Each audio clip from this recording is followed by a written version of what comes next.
The blending of sight, sound, touch, taste, and smell is transforming how we experience the world.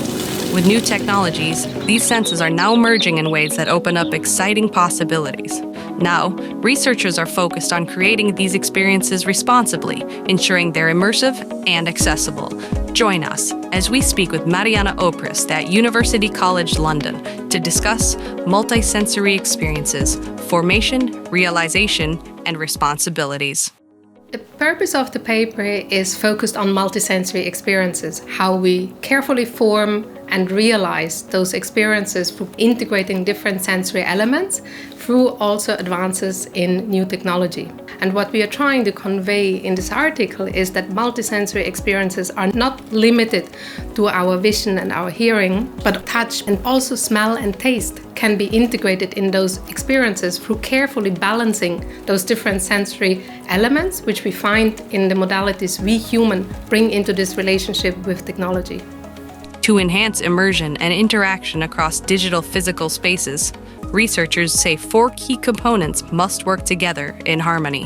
When we think about multisensory experiences, we create an impression, and we also need to think about the event. Where does it happen? And in this kind of like individual stages and moments of an event, you can then also carefully kind of combine different sensory elements to reinforce, augment, or subtract certain elements in order to create the impression you want to create. But sensory experiences are very subjective. They are defined by your past experiences, the environment you grew up in, the kind of like memories you have.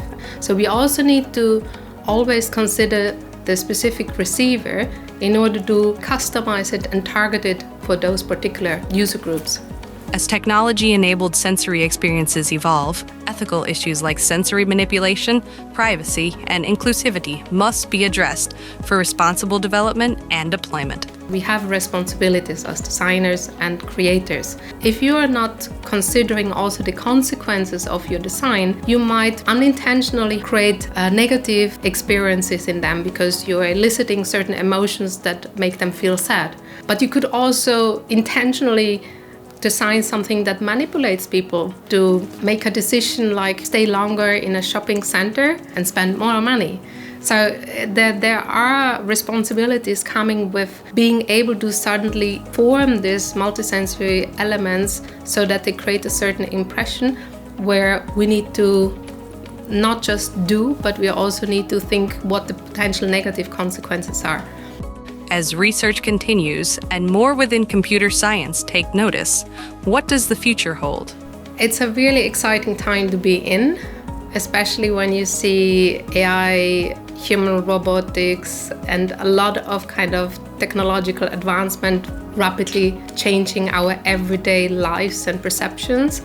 And I think it's really interesting to see where it goes. And I know multisensory experiences often feels like an alien in the space. I know that because that's how I usually feel in any department I am.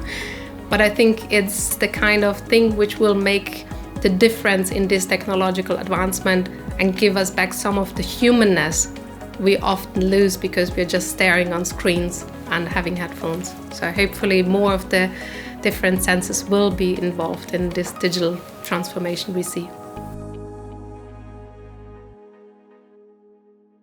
Find out more in Multisensory Experiences, Formation, Realization, and Responsibilities, a research article in the April 2025 Communications of the ACM.